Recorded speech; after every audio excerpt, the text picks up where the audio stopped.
Bonjour et bienvenue pour ce tour d'horizon économique, géopolitique, énergétique et boursier. Nous sommes le mercredi 13 décembre pour comprendre comment tourne la planète finance. C'est sur l'inforruptible et nulle part ailleurs. Et l'épisode du jour, ce sera l'Allemagne évite la crise, mais pas la récession. Alors un accord est intervenu au Parlement allemand. La coalition hétéroclite d'Olaf Scholz est arrivée à faire passer une forme d'exemption sur l'obligation de réduire les déficits. Il y a une disposition qui permet, en cas de force majeure, de continuer de creuser les déficits, mais il n'est plus question de puiser dans les réserves accumulées par l'Allemagne lors de l'épisode de Covid, notamment en vue d'une transition énergétique. Donc impossible de puiser dans les réserves pour combler ce qui, naturellement, ce sont des déficits. Alors, le gouvernement allemand a dû faire un choix, soit réduire les prestations sociales. Alors ça veut dire se garantir une impopularité dont tous les membres du gouvernement actuel ne se remettraient pas.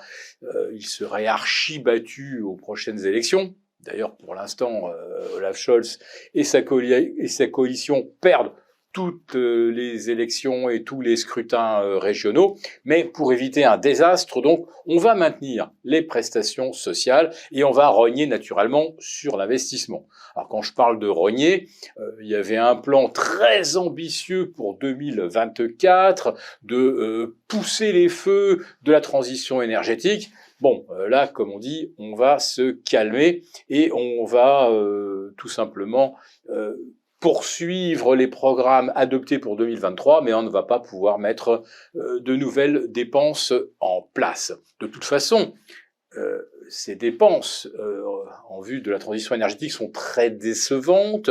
L'éolien produit en moyenne 20% de moins que ce qui était promis sur le papier. Autrement dit, si on avait prévu d'amortir un programme sur 20 ans, il va en falloir 24. C'est pas tout à fait pareil. Et puis, en ce qui concerne le photovoltaïque, comme vous le savez, dans la région de Hambourg, de fin novembre jusqu'à mars, ça ne donne pratiquement rien.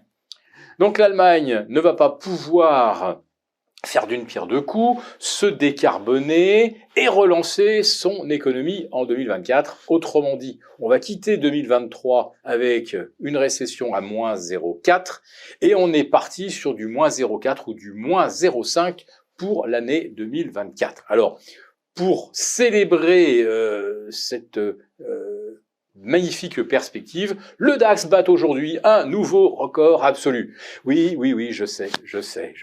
Le DAX, c'est pas l'Allemagne, c'est l'Europe, c'est le monde entier.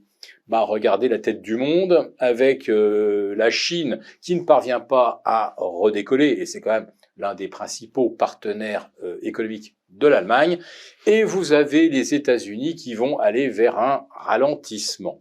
Alors vous me direz, mais comment est-ce possible? On vient d'apprendre hier que le prix des logements avait encore progressé. Vous voyez que ça marche à fond là-bas.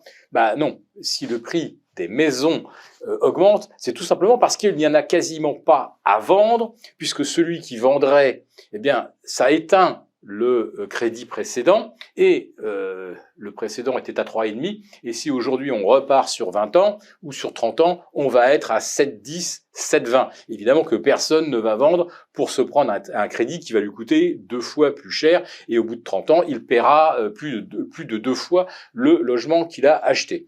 Donc, par pénurie, on a à la fois une inflation dans le logement et on a un véritable effondrement de l'activité. Oui, c'est vraiment le Goldilocks à l'envers. Plus d'inflation et moins d'activité, mais les marchés continuent de faire comme si tout allait pour le mieux. Et hier, les chiffres de l'inflation semblent avoir correspondu aux attentes, stagnation au mois de novembre, oui, mais nous avons une hausse du prix des logements, nous avons une hausse des loyers. Autrement dit, nous avons une hausse de ce qui représente entre 25 et 30% du budget mensuel d'un Américain. Et puis vous avez par ailleurs, par contre, alors une baisse des véhicules de location, une petite décrue sur le coût des soins, etc. Mais quand vous regardez par masse la structure de ce qui aujourd'hui continue de monter en rythme annuel, eh bien vous avez des choses qui pèsent très lourd dans les budgets. Et évidemment, les différents postes qui permettent de calculer l'inflation ne sont pas équipondérés.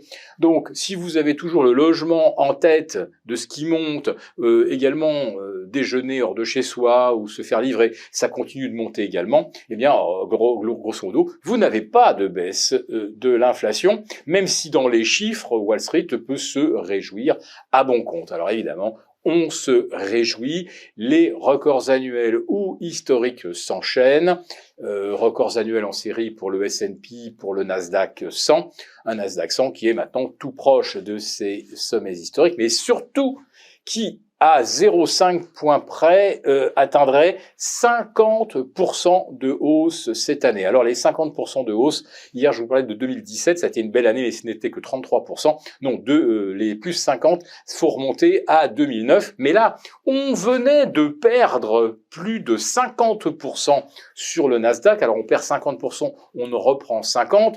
En réalité, on est encore à moins 25%. Là, on est parti de niveaux élevés, de valorisation déjà très chère en début d'année, et on est maintenant sur des records. Et depuis cette semaine, le mot correction, consolidation a complètement disparu du vocabulaire boursier, et je vous assure que cela commence à en intriguer plus d'un. Merci beaucoup d'avoir regardé cette vidéo. N'hésitez pas à réagir dans les commentaires ou à liker et partager cette vidéo si le contenu vous a plu. Et pour ne rater aucune de nos prochaines émissions, vous pouvez vous abonner à notre chaîne et activer les notifications. Et pour plus de contenu, n'oubliez pas que le dernier rapport rédigé par nos experts est accessible en cliquant sur le lien de description. On se retrouve tout de suite dans les commentaires et je vous dis à très bientôt pour une prochaine vidéo.